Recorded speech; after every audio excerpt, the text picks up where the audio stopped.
Pemirsa, menghias halaman rumah merupakan aktivitas mengisi waktu luang yang cukup digemari sebagian besar anggota masyarakat saat ini. Dengan bunga-bunga yang bermekaran, halaman rumah Anda akan terlihat menarik. Salah satu bunga yang dapat ditanam untuk mempercantik rumah Anda adalah bougainville atau dikenal pula sebagai bunga kembang kertas. Bunga kembang kertas terlihat sangat indah jika dipajang di halaman rumah Anda.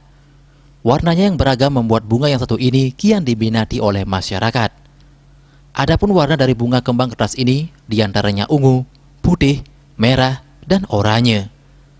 Perawatan bunga kembang kertas ini tergolong sederhana, yakni dengan rutin menyiram dan memberi pupuk.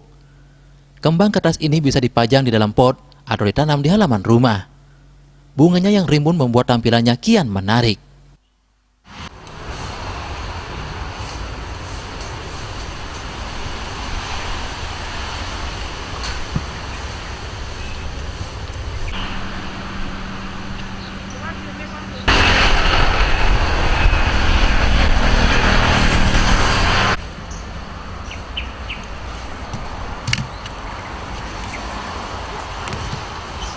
Dengan perawatan yang sederhana, Anda sudah dapat menikmati keindahan dari bunga kembang kertas yang satu ini.